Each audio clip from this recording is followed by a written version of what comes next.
Guys, I feel seriously sick right now. I thought a lot of this Alexander Isak to Liverpool talk was just the media being dramatic over the last few days. I was like, Liverpool assigned Ekitike, Arsenal got Gyökeres. I honestly thought it was just the media looking for clicks, being dramatic. I was like, he's probably just got an injury and the media are being dramatic. But no, it has come out.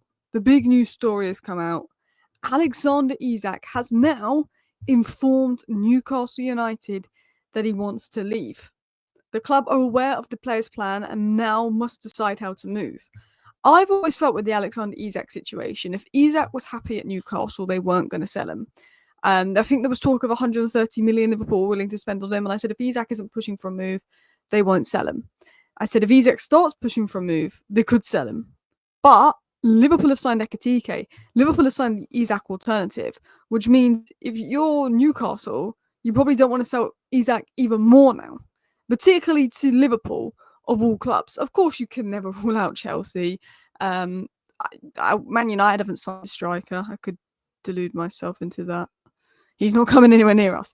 But first of all, why did Isak wait till now to say I want to leave? Why didn't you do it like a week and a half ago? Because they would have got you in the door before Ekitike. First of all, maybe Isak was being promised by Newcastle. Do you know what I actually think, quickly, before I talk about the other news coming out in regards to Liverpool?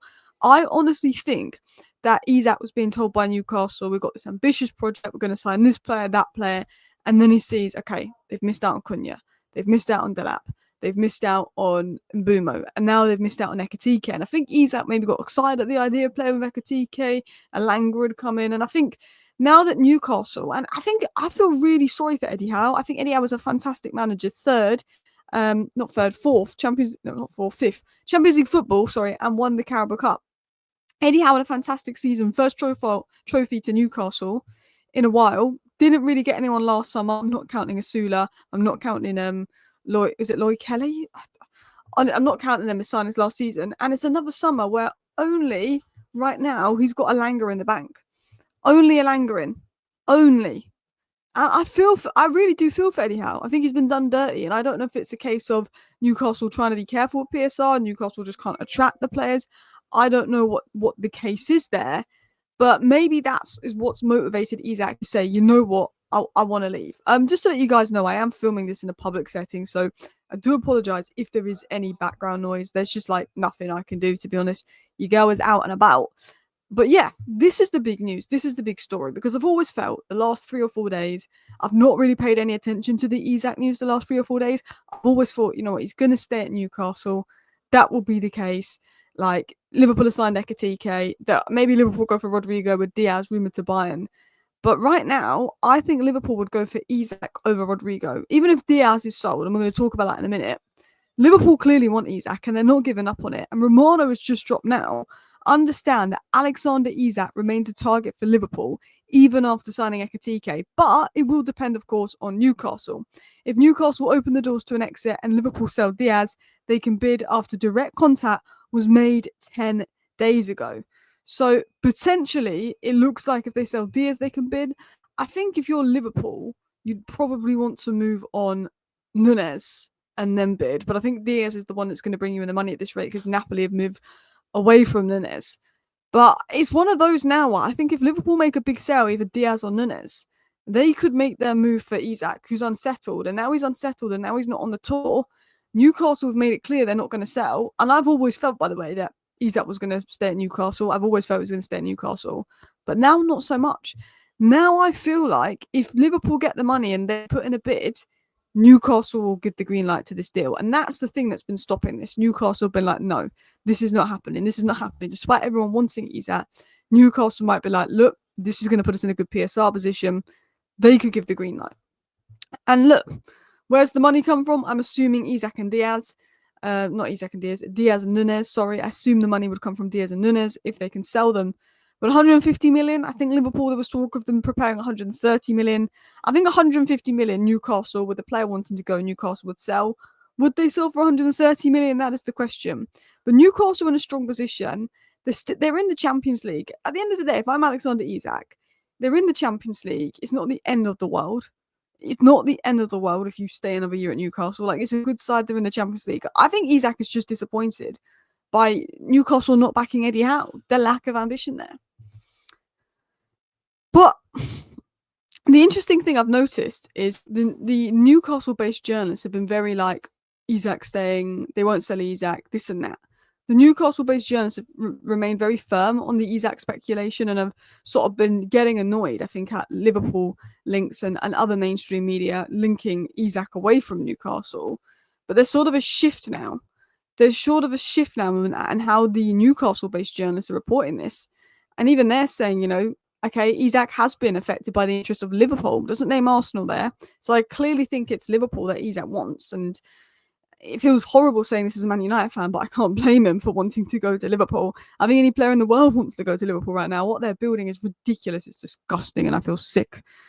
But it's crazy. But, you know, it's not going to be an easy deal to do. It's not going to be an easy deal to do. It's one of those cases where if Liverpool can't get the money, he stays. He has to get on with it, be professional.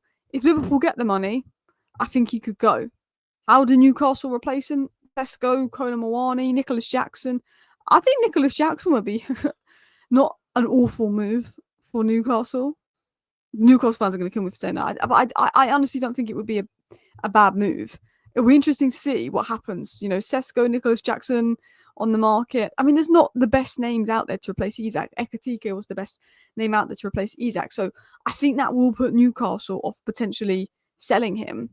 But Liverpool don't seem to want to give up. Like, this was literally said yesterday before this Romano bomber. And there's been a lot of speculation, and I haven't made videos on it because I just thought speculation, they've signed Ekitike, it's not going to happen. But Liverpool continue to consider sensational move for Isak. Liverpool are not going to give up. They want Alexander Isak. Whether that's now remains to be seen. But there's a lot of talk about it, Liverpool wanting Isak. And that was yesterday. There was still talk of Liverpool potentially making this move for Alexander Isak.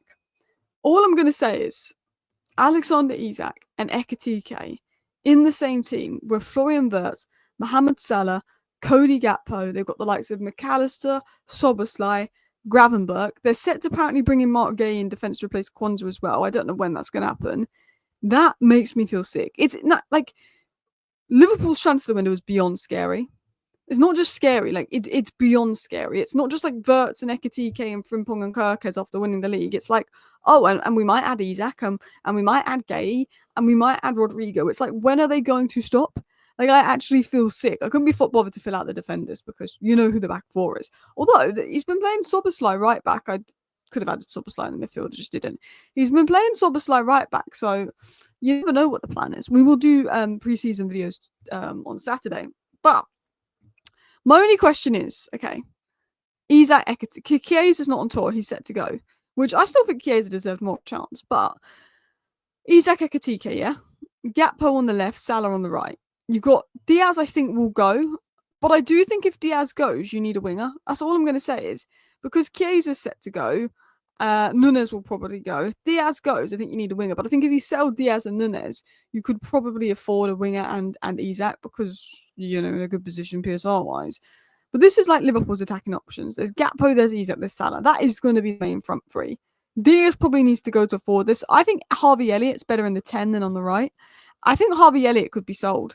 I think Harvey Elliott, I'm going to be honest, I think Harvey Elliott could be included in a deal for Alexander Isak. So I might even take Elliott off there.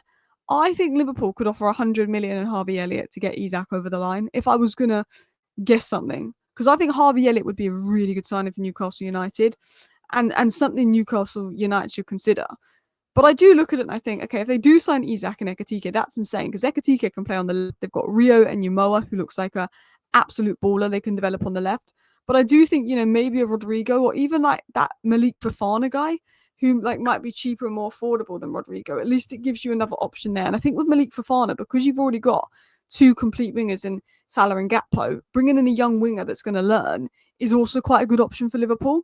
So I honestly think, you know, if you sign Isak, you could look at potentially, you know, and you sell Diaz and you sell Nunes, someone like Malik Fofana to come in, just I think for wing depth, because that's the only thing I will say if you go for Isak is you still need a winger, I think, particularly if Diaz is sold.